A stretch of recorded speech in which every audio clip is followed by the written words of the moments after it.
This is the Hub on Hollywood. I'm James. I'm Jamie. And we love movies. And okay. I'm ready. Are you ready for it this time, James? Okay. We're going to do this a little bit different this time because we're talking about something that we both love. I'm Jamie. He's James. And we love Star Wars. Okay. It's still a little it's a little funky, but it's all right. This is a big, heavy week on Star Wars. A lot of highs, a lot of lows, but also a lot of highs, a lot of high notes on this. But yeah, thank you so much for tuning into this week's episode. Of course, if you cannot tell already, we are in Star Wars pandemonium right now. A lot of things were dropped in the last episode of The Mandalorian. We're going to get right into it and break it down for you. Also on this episode, we got casting calls, and we are going to talk about the passing of David Prowse at the age of 85. He, of course, was the man behind the armor, Darth Vader. But first, before we get into The Mandalorian, thanks for watching. If you are watching us on YouTube, please subscribe. If you're watching us on Facebook, give us a like, comment down below, give us a share. Share this video with your mother. And you can listen to us everywhere. Your mother, Apple your Podcasts. brother, your cousin, your kid. If you love movies, if you love Star Wars, if you love TV shows, join us, like us, share us, gotta have us, and have fun with us. We are, of course, talking about the latest episode of The Mandalorian, Chapter 13, which just dropped. And it dropped a number of huge revelations, to which, of course, the Star Wars fandom never agrees on one thing in particular, so there's a lot of wrangling and going back and forth about what we like, what we don't like. I'll tell you right now, there's a lot that I like. Okay. This episode, this episode, and I think the reason why I like it so much is it was directed and written by Dave Filoni, who, of course, is like the mastermind behind the Clone Wars animated series, as well as Rebels, and really brought... And yeah, you can really tell there's a lot of love put into this. He, of course, helped create Ahsoka Tano, and she made her first live-action appearance here on The Mandalorian. And it's great. You can see like you said, the love and passion that was put into not only this story, not only this world, but this character that we all love. And so let's just jump right into it. The Mandalorian, this episode, The Jedi. Yeah, it follows, of course, Mando and Baby Yoda, or the child at this time. They arrive at this planet that they were sent to by Bo-Katan to find this mysterious Jedi. And they, who do they find there? Who is this mysterious Jedi? Ahsoka Tano! Yeah, and so this episode opens up immediately with, people were wondering, are we just going to see her in the middle, and maybe at the end, maybe for a few seconds, do a cameo? 20 seconds in, we're seeing Ahsoka dual lightsabers activated and mowing down this small army. Basically, Ahsoka Tano, she's on this planet at this base trying to free slaves and also gain information about this other mission she's on. So Mando comes across the town, and what does the town do? They hire him to kill the Jedi. So he goes, point her in my direction, because obviously he's trying to find her. And that's when they team up, and greatness ensues. And there's so much to this episode that we can discuss, dissect. Can I ask you, what was your favorite thing about this one? Well, I would just have to say that my favorite part of this episode was just the interaction between Ahsoka and the child. When we get to that part, and the way that they sort of are talking to each other in their minds, and even though there is no dialogue, the reading of Rosario Dawson's face and the manipulations of this little Baby Yoda puppet, it just draws you in as if they were actually having this very intimate conversation, and sort of what we learn about how Baby Yoda, the child, loves Mando like a father, and so we're just getting a deeper sense of the connection between those characters, and we're just learning so much more about the lore.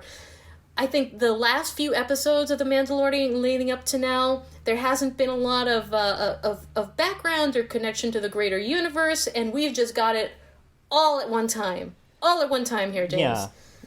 Yeah, people were wondering, is The Mandalorian is it going to stay away from what we saw from the past trilogy, the original and the prequels, is going to be in its own kind of confined universe out on the outer rim, following this Mandalorian and this youngling who has these Force abilities. And people were thinking, were they going to keep it in this bubble? But no, that bubble has burst. This episode released a plethora of information and possibilities. Going right into it, the main attraction of the episode and possibly the season, Ahsoka Tano, again played by Rosario Dawson, I think very, very well, maybe even perfectly. I'm really excited to see more of her. I'm kind of disappointed with how the episode ended. Not exactly with the episode itself, but Ahsoka Tano's decision not to go with Mando. But basically, big things were revealed through this sequence of events, trying to catch this leader of this base filled with, of course, scum and villainy people. But she tries to find this leader. She drops the name Grand Admiral Thrawn. Yeah. Yeah, and he is this Rebels character now that apparently is going to be making the jump to live action as well. He's one of the smartest, meticulous, calculated leaders in the Empire, and he's been compared to the Star Trek, the Spock species, very not emotional. He can focus and he can defeat you with his mind. Yeah, exactly. And so we haven't seen him until last time we saw him was in Rebels when he was with Ezra Bridger. This is a whole nother tangent. But basically, Grand Admiral Thrawn is a very big player in the Star Wars universe. And the fact that he's making this transition to real life makes it even more wild that this is the direction that The Mandalorian is going. But I want to ask you one question. Baby Yoda, I think this was one of the biggest bombshells also. Can you talk about what was revealed? Were you surprised? The name of the child. We now have a name. He's no longer Baby Yoda. He is no longer the child. He is Grogu. He's Grogu, James. Yeah. Grogu. Okay, so you tell me your reaction. I'll give you... Mine's a little bit more mixed, but I think you said you like it, right? I liked it. I as soon as I heard it, I was like, what did he say? It was like Grogu? Okay. And as the story went on throughout in the episode, it grew on me, and now I like it. I'm not sure I'll refer to Baby Yoda as no longer as Baby Yoda, but I like Grogu. I liked how Mando. I like how Ahsoka Tano pushes him to use his actual name. I love Baby Yoda's reaction every time Mando says it, and so I think those elements, after learning his name, kind of cemented my thoughts on it as that's pretty cool. I like it. I don't know that I'm totally in love with it just yet. I was kind of disappointed that the name didn't start with a Y, because you got Yoda, you got Yaddle, like, what about Yogu? I don't know. Yogu. Or something else. I was just a little disappointed that it didn't start with a Y. But Grogu, I can learn to love that. I can learn to grow into it. We're going to see that on t-shirts soon. Just Grogu Gap and everything. Grogu Gap. But one thing that's crazy, not only did we learn that what Baby Yoda's real name is, but also his history, his backstory, which is real devastating. Yes. Do you want to go into that, or sure, because I know that? So Baby Yoda was at the Jedi Temple on Coruscant, and had trained under a number of masters before the fall of the Republic. And then he was stolen away from the temple, and there were many years of darkness that he doesn't want to remember, and that the baby is that Grogu, that the child has actually been suppressing his own powers in order to survive, because he knows that a lot of people, because he's been chased around the galaxy because of his Jedi powers, and has probably seen a lot of violence and a lot of darkness, and Baby Yoda. Well, of course, when we first met him, the remnants of the Empire had captured him and were using his blood to create what apparently were these clones. If you looked really closely, I think in Chapter 12, at those the clones on the Imperial ship, you can spot what might look like Snoke, Emperor Snoke, in one of those. So it looks like the Empire is using Jedi blood for nefarious purposes, and that's how we met Baby Yoda. And I'm so glad that he's got Daddy Mando now, but oh no, he's been through so much. Yeah, and that's one thing that opens up, I think, many more doors and possibilities of what we may be seeing in The Mandalorian, because when Ahsoka is describing to Mando what happened, she goes at one point that, when Order 66 was underway, somebody had hidden Grogu and taken him away. So that opens the possibility, okay, which Jedi saved Baby Yoda and left, and obviously survived. And one name that I've heard recently is Mace Windu. Possibly. Now, it's been floated out there that Mace Windu did not actually die when Emperor Palpatine and Anakin were in that office space, in that office room, where he gets his arm chopped off, and he gets thrown electrified out the window. Now, of course, Jedi can fall from high distances and survive. So since they never found his body. Yeah. And so since they never found his body, apparently, the idea is maybe he possibly got away. And Samuel L. Jackson has also said he's open to the idea of coming back, and he even believes that he himself, the Mace Windu, of course, he says Mace Windu, he believes, survived. So maybe because Grogu was such a powerful force to be reckoned with, no pun intended, because of his abilities and powers, what if he was hidden by Mace Windu because he knew, okay, well, I can't save all the younglings because Anakin went crazy, Anakin went nuts, and so I can only save so many. So he grabbed Grogu and then took off, and then we don't know what happens. His memory gets foggy, gets dark. Yeah. Damn it, Anakin. So that's a possibility. Damn it, Anakin. Come on, man. He doesn't like younglings. He's not a fan. But also in this episode, what I'm excited about for the future is in this episode, Mando, again, the Mandalorian kind of falling into the tropes of Mando needs help from someone, but that someone won't help him until he helps someone with something. Yeah, and then they exchange good deeds, and then they go on to find the next person. We kind of see it here, where Mando helps Ahsoka Tano defeat the crime lords of this small town or base.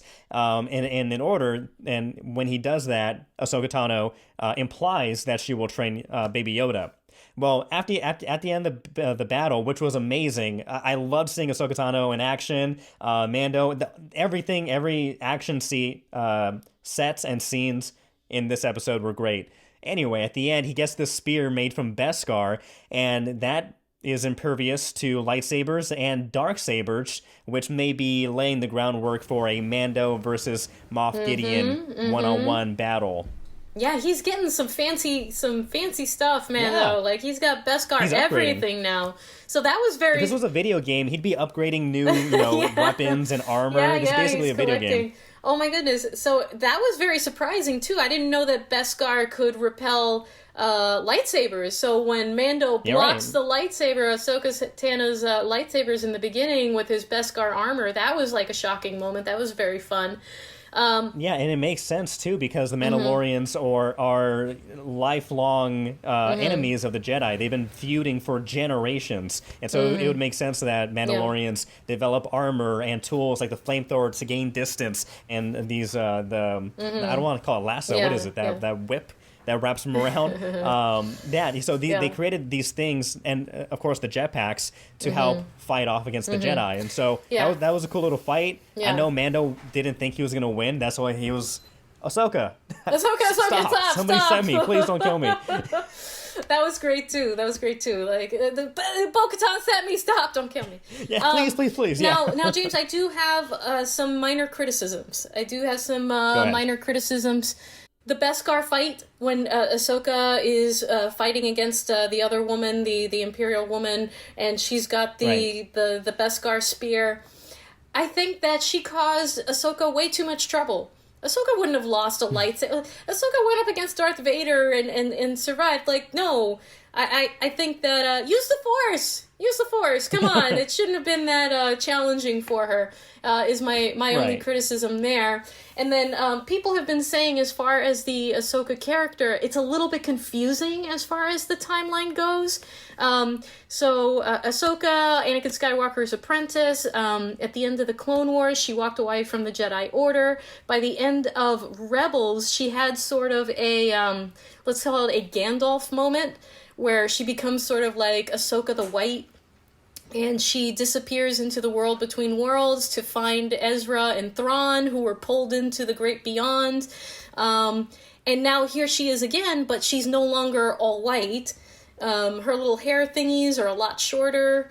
So people are just a little bit confused about what's going on there. However, she is still looking for Thrawn, and Thrawn disappeared with Ezra, so did she find Ezra? And are we going to see a character come in here who is going to play Ezra in this series, or is that going to diverge off?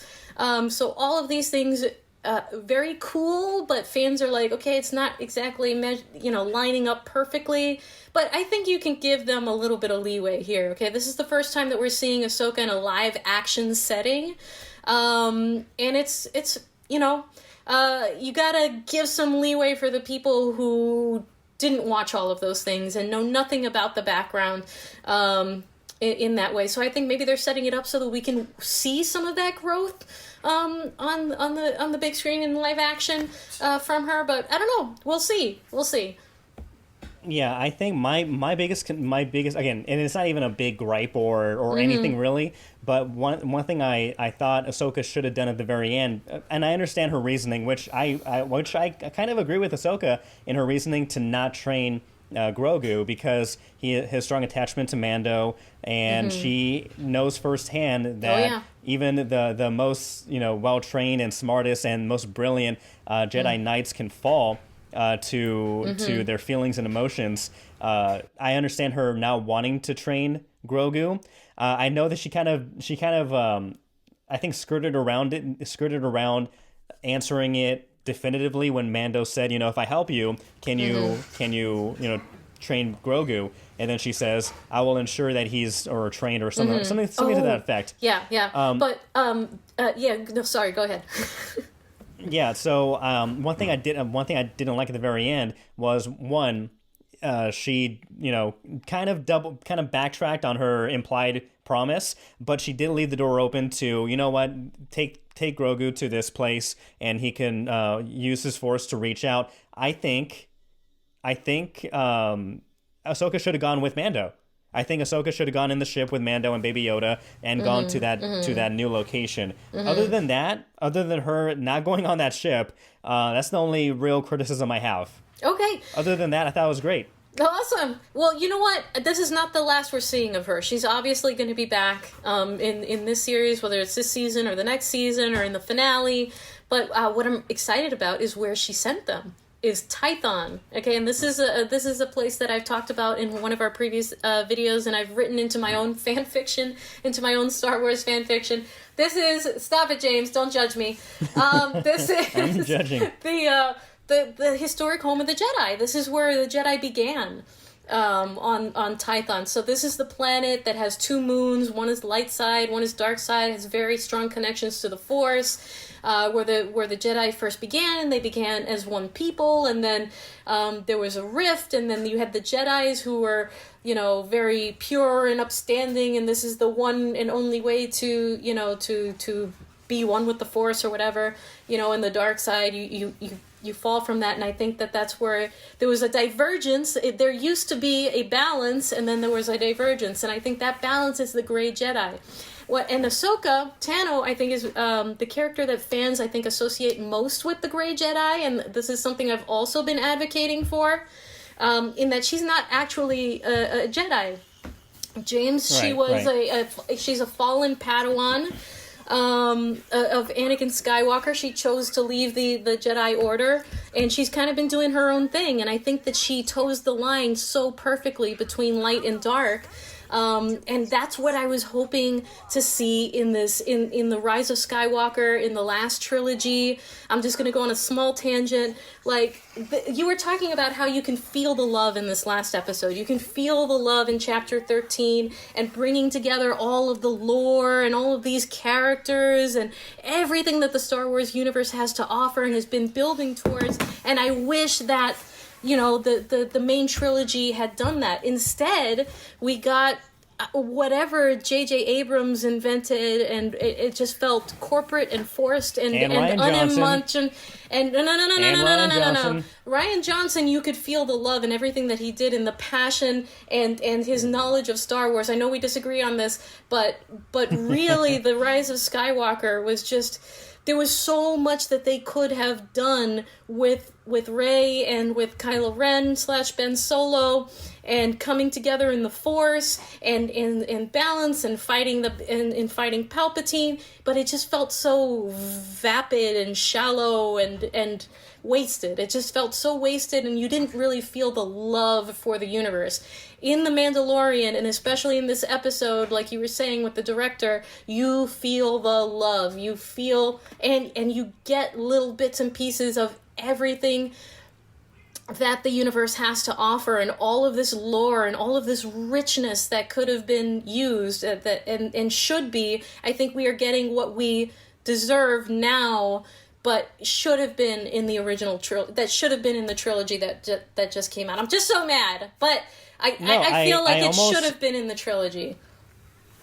I almost literally quoted what you said a couple of days ago, 2 days ago, after I saw The Mandalorian. I tweeted, "The Mandalorian is everything that I hoped the latest Star Wars trilogy would be," and it's so unfortunate. But again, the great thing about Star Wars, and again, I have so much respect for the original trilogy. I do have respect for the prequels as well. The last set, it's a mishmash of I don't even want to explain it, but there's more to Star Wars than the last trilogy. There's, like I said, the Clone Wars, Rebels, now the Mandalorian, and we're expanding it, and so much lore, not only in the books, in Legends, but also in novelizations that has been canonized, and things that we are seeing from Legends now being canonized, and so it's really cool to see that path. And yes, you may not have liked the last trilogy, but Star Wars, there's still room. If you could find a little niche in there for yourself and like nestle into it, and you'll be happy. Can we just take a moment to acknowledge how nerdy we are? This is awesome. Yeah. But I love it. And many people do too. So we're all nerdy together. But, last thing I'll say about this, I love this episode. And just this season really has just gotten progressively better and better. The first season, there was maybe a lull in the middle. But this season, I feel like it's just been escalating. And I have faith in Dave Filoni and Jon Favreau and everybody associated with this project. So more. Yeah. I want to see more. Yay. Agreed. Encore. Well done. Is there really anything else to talk about? No, I'm kidding. No, we have plenty more to talk about. What are you talking about? What are we talking about? We're talking about casting calls. Oh yes, but first tell us what you thought. What did you think of Grogu? What did you think of Ahsoka? What do you think about Rebels and Clone Wars and everything, and Thrawn, everything being pulled into here? Do you have no idea what we're talking about, but you want to find out? Comment down below. Yeah. Comment, share, like us, Hub on Hollywood. Find us on YouTube. Find us on the major streaming services. We're on Twitter. We're on Facebook. Hub on Hollywood. Look for us. We're looking for you. And join the conversation. It's going to be a lot of fun. And speaking about looking for you... Yeah. We have directors looking for you to cast you in their next film project, in their movie. That was pretty slick, huh? Very. You're good at those. So let's get right into casting calls. We're looking at Slate Casting. They're looking for to fill roles for a fun video project. For this one, they're looking for ethnically diverse families, mom, dad, 3 kids, kids between 4 and 15 years old, and if possible, a grandparent. If you have a grandma, grandpa that can participate, more the merrier. If not, it's still fine. Your family should be cool. This pays $5,500 per family. So you're being asked to send your current family photo, age, names of the children, yourself too, your information, what city you live in, contact information. Send that to slateselftape@gmail.com. Put family in the subject line and send that in ASAP. Absolutely. Let's see. We're also looking for Boston Casting is looking for female actors with a disability between the ages of 30 and 60 years old.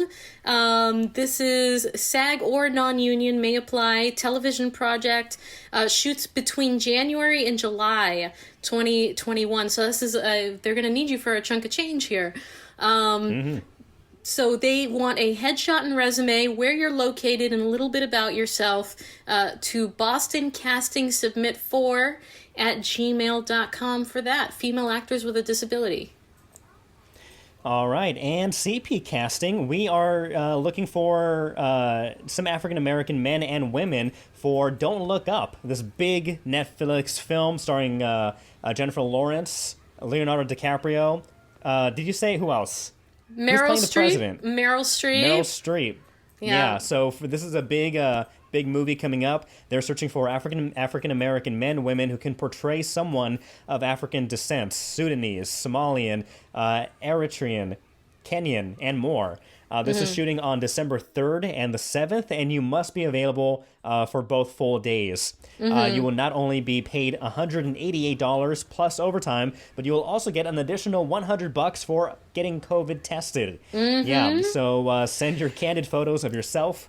Yes. So go to Instagram, anywhere you're tagged, get those photos, send them and your contact information, height, weight, to judithbooleyextras@gmail.com, judithbooleyextras@gmail.com. Now, Jamie, tell me, I hear that not only is Leonardo DiCaprio appearing in this movie, not only is Jennifer Lawrence appearing in this movie, but also someone of much grander stature and who deserves much more respect is appearing in this movie. Keep talking, James. Keep talking. Yeah. And she's amazing. She's so funny. She has the cutest kids. Oh, God. Yeah, I do make cute kids. Anyways, yes, I'm in this. So I've just been cast as a background extra. So I might be in the back there somewhere dancing around. Yes, as you mentioned, Meryl Streep is playing the President of the United States in this film, so I'm super excited about that. I don't know who we're going to see on that day. I'm actually Is Meryl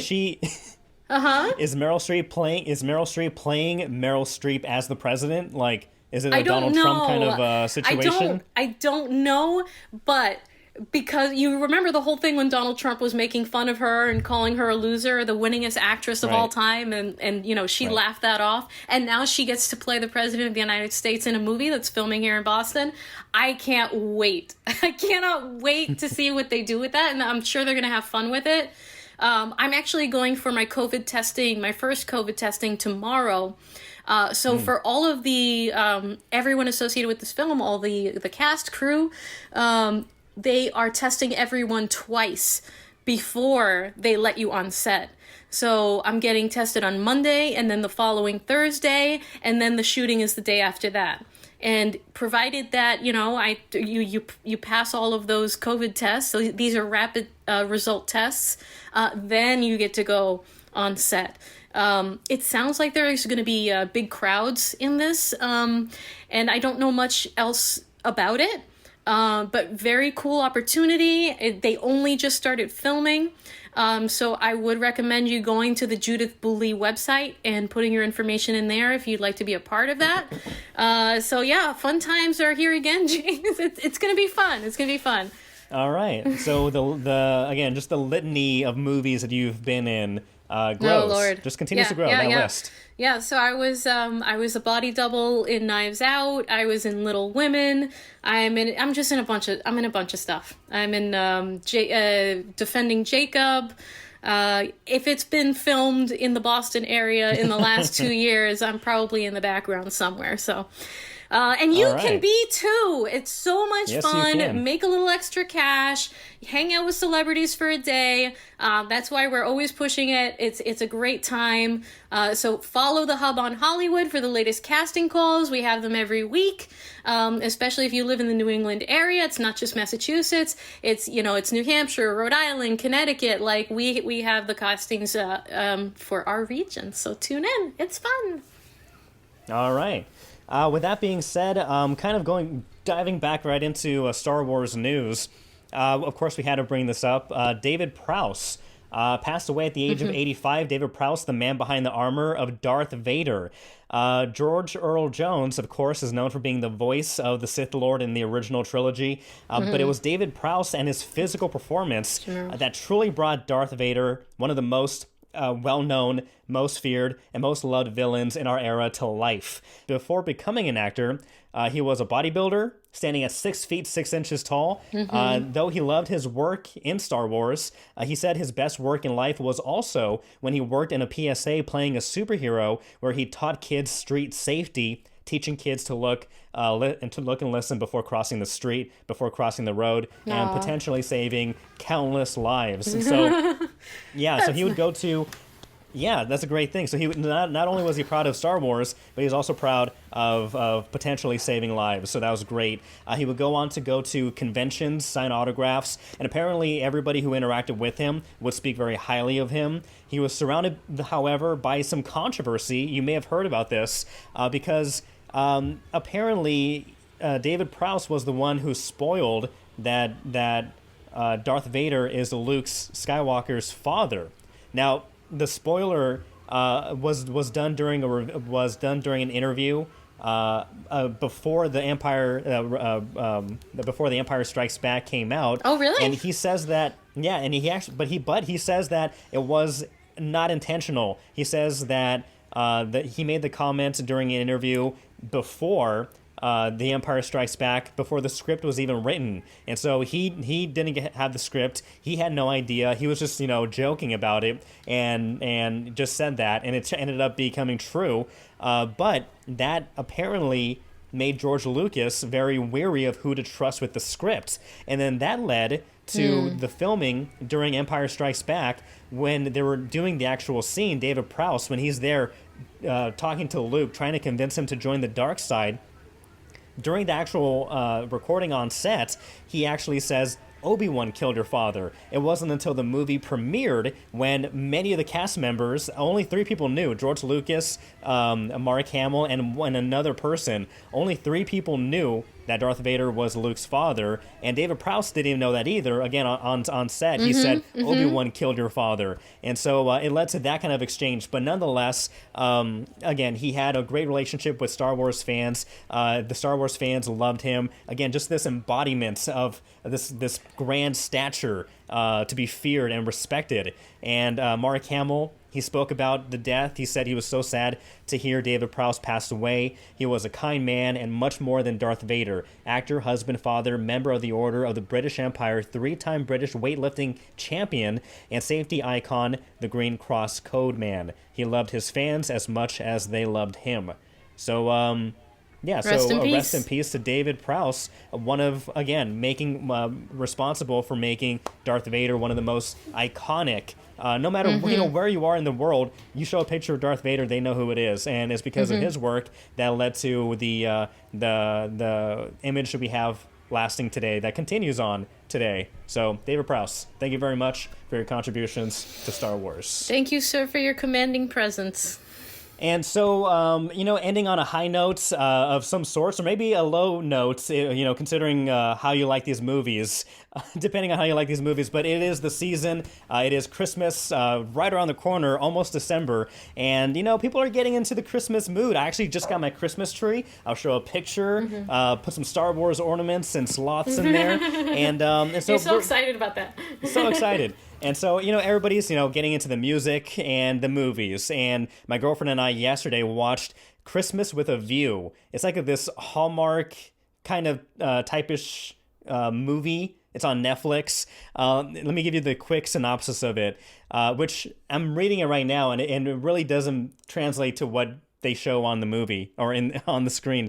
The synopsis: secret aspirations between a failed restaurateur and a celebrity chef threaten their blossoming Christmas romance. This is a terrible movie, but it's one of those movies. It's not okay. I take it back. It's not terrible, but it's not really good. Yeah. There are a lot of fun aspects to it. So maybe worth a watch. You could put it in the background while you're cooking dinner or whatnot. But basically, it follows this celebrity chef who wins this contest, kind of like America's Top Chef or Gordon Ramsay's Hell's Kitchen.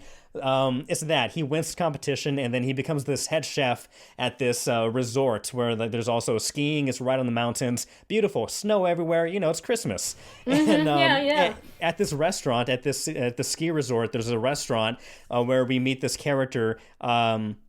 Clara Garrison, and she's the manager, but you know what? She doesn't have a family, so her mother, played by Vivica A. Fox, keeps bringing it up. Clara, you're so lovely, but you don't have a family. Not like your sister; they have a kid and they're married. And man, you are a manager, and that's great and all, but you should really get a family. One of those needles that keep poking you at. Vivica A. Fox does the mother, the cliche, prodding mother pretty well. But that's basically it. And this movie could have been 30 minutes, but they somehow stretched it to an hour to an hour 30. Again, it's fun. It's mindless. So it's on Netflix. Christmas with a View. My girlfriend and I also watched I'll Be Home for Christmas, starring Jonathan Taylor Thomas, JTT. And JTT! Yeah. So that one actually kind of still, I think that kind of holds up. Now, of course, it's a kid's Disney movie, so there are plenty of plot holes and what have you. But it's a fun Christmas movie. I would recommend I'll Be Home for Christmas before Christmas with a View. That's my recommendation. Yeah, there's a bunch of those holiday movies up on the streaming services, right? There's like Christmas Prince. There are a million. And a bunch of other ones. If you like good, bad movies, I'm sure you can find something, like you said, cliche and terrible, but, whatever, holiday and fun. Last night, we found Home Alone 2, so it's a good time to revisit the classics too. Yeah. We were scrolling through, and we had seen, as a family, we had seen Home Alone 1, the first one, and Nicholas, who's here right now, saw Home Alone 2, and he's like, "Look, Mommy, it's the next episode of Home Alone. There's another episode." I'm like, "Yeah, buddy." So we watched Home Alone 2, and there's a Boss Baby commercial. Oh, yes. And then that's kind of stretched late into the night because he wanted to keep rewatching and rewatching. So make sure that, you don't have to wake up early the next day. Yeah. But it's, my recommendation, revisit the holiday greats too. Share them with your family. We all need extra good, happy, fuzzy feelings this time of the year. So go for it and enjoy. All right, well, let us know what your Christmas recommendation movie is. Again, that's mine. Don't watch Christmas with a View. Watch I'll Be Home for Christmas. And what did you recommend again? Home Alone. Home Alone. Oh, yeah, Home Alone 2. 1 and 2. But yeah, again, thank you so much for tuning into this week's episode. Again, if you're watching this on YouTube, thank you very much. Subscribe. Please hit like. If you're watching us on Facebook, share, comment down below. Also listen to us on podcasts, Apple Podcasts, iHeartRadio, Spotify. Like us, love us, gotta have us. But yeah, exactly. For the Hub on Hollywood, I'm James. I'm Jamie. See you next time. Bye. Bye-bye.